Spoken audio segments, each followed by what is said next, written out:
สบายดีพี่น้องหมดทุกคู่ทุกคนเด้อจ้าเฮ็ดน้ำแบบนั้นหาอย่าเฮ็ดทุไว้ทุเอาเด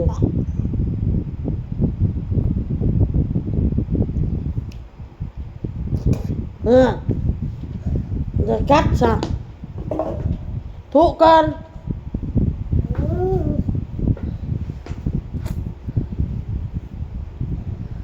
ทุลูกทุไว้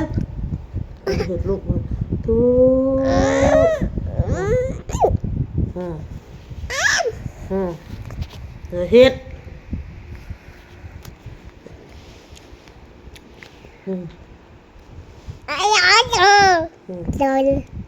ทุก่อนลูกทุทุก่อนออกซะออกไว้ออกน่ะผ่า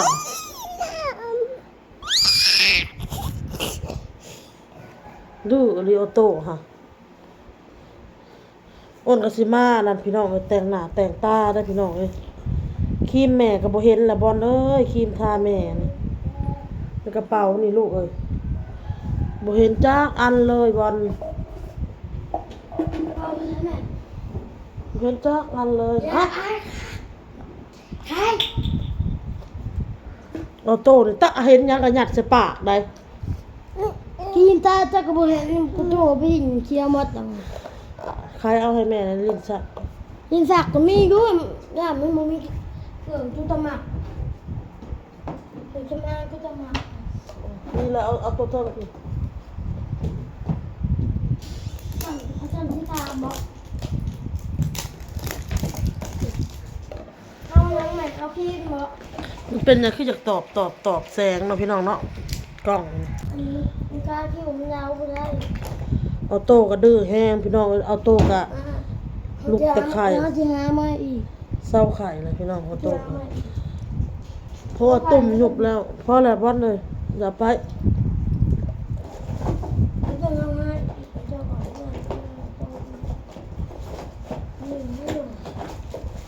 วันนี้จะพากันแต่งหน้าแต่งตาจะพากันออกไปเล่นพี่น้อง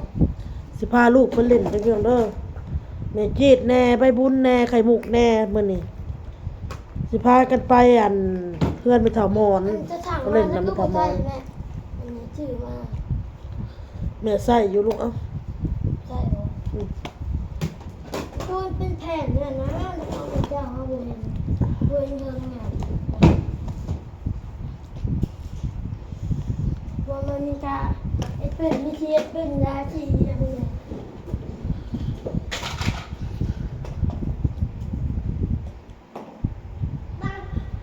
พาออโต้พาน้องบอลพาเมจีดไปเล่นน้ำปลามอนรักษาหกพุ่นแหละมื้อนี้เนาะพี่น้องเนาะ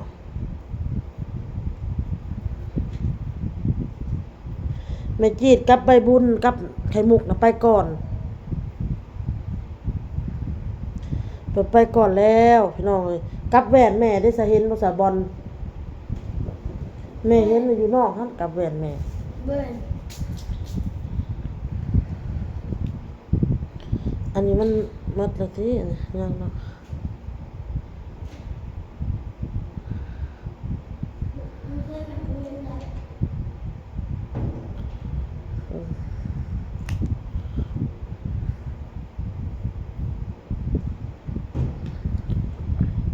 ถ้าสามีแหละมันก็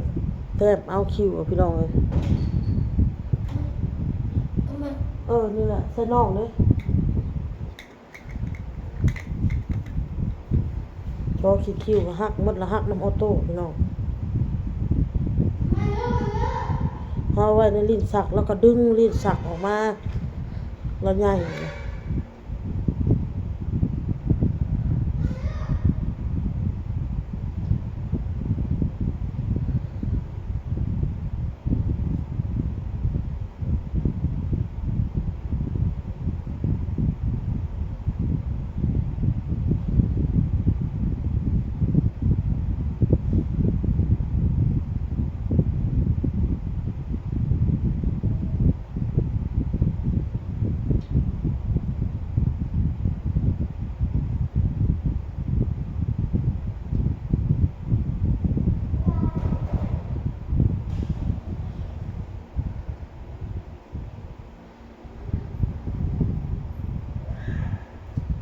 แต้มคิ้วมาในลายมือเลยพี่น้องเอ้ย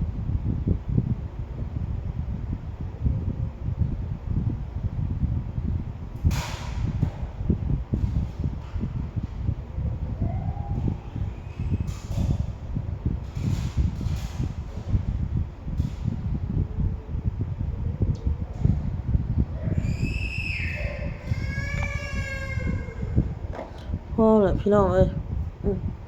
สับนี่แหละโอเคแล้วบริทาไปแล้วทายังทาตะครีมใส่ละกะยามันเฮาทาแล้วมันเห็ดให้หน้าเฮาลอยนะคือ FC เห็นน่ะน้องอ้นอัน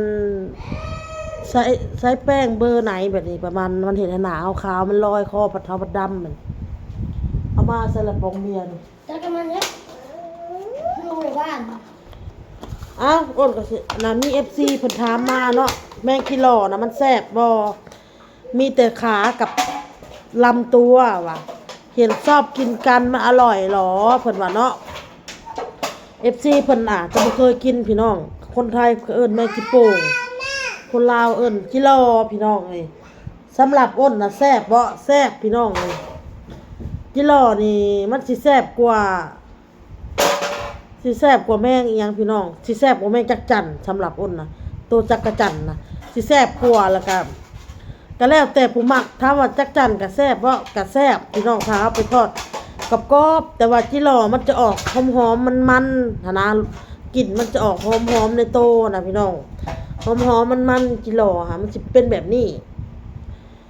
แล้วก็แมงจีนูนนี่แมงขนูนนี่สำหรับอ้นก็ยังว่าบ่สับแมงจิหล่อเนาะพี่น้องเนาะจิหล่อมันจะแซ่บกว่านัวกว่าหอมกว่าแบบนี้นะแซ่บถ้าเอื้อยเพิ่นบ่เคยกินก็อยากให้เอื้อยเพิ่นลองเบิ่งพี่น้องเอ้ยเอื้อยเพิ่นคอมเมนต์มาลองเอาเฮาไปคั่วให้น้ำมันแห้งแล้วเฮาก็คั่วใส่น้ำมันหมูน้อยนึงคั่วโตมันกรอบแล้วเฮาเอาออกแล้วเฮาก็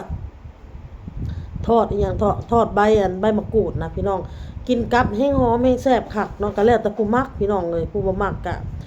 บ่เป็นหยังเนาะพี่น้องเนาะสิรอมันก็แซ่บพี่น้องโตอย่าเฮ็ดอย่าว่าโอ้เรื่องแซ่บพี่น้องแม่กิโลแซ่บกว่าในบรรดาแมลงมั้งสำหรับอ้นนะเนาะ จะมี FC เพิ่นถามว่าเพิ่นให้ปลูกเคยปลูกของพังน่ะผ่านมาเฮาก็เคยปลูกเนาะพี่น้องเนาะแต่ว่างัวมันมากินมาหยังแล้วมันก็ดับเลยตายเลยเนาะพี่น้องเนาะแต่ว่าตอนนี้ก็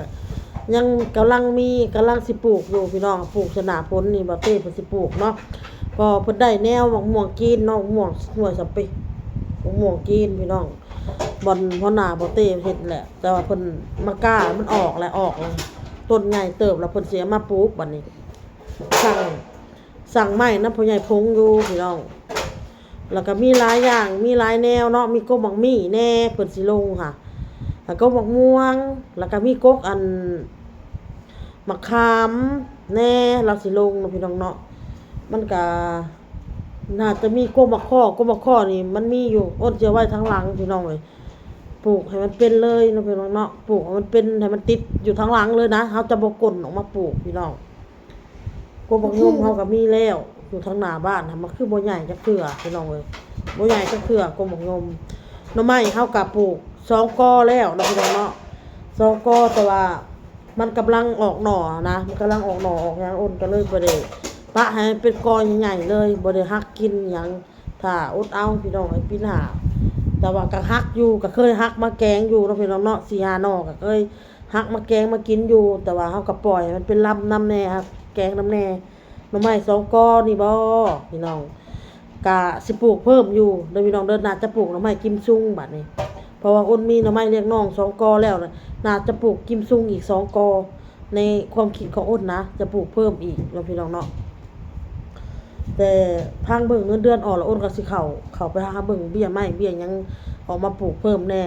เฮาเฮ็ดหยังเฮาก็ต้องเฮ็ดช่วงนี้แหละช่วงหน้าฝนนี่แหละมันจึงติดพี่น้องโอเคแล้วพี่น้องเด้อแม่จีดเพิ่นน่าจะสิท่าเฮาดนแหละกับลูกๆอ้นก็สิไปก่อนพี่น้องเพราะว่าเพิ่นไปแต่ดนน่ะพี่น้องตั้งแต่อ้นยังอาบน้ำพุ่นแหละ นุ่งแพรอยู่ท่านแม่ไปก่อนเด้อไปก่อนโลดออกมานุ่งเครื่องยังแล้วเรียบร้อยเพื่อแต่งหน้าก็เพื่อมาเฮ็ดคลิปอีกเนาะพี่น้องโอเคพี่น้องคลิปนี้ก็ลาไปก่อนพ่อกับคลิปหน้าสบายดีพี่น้องบาย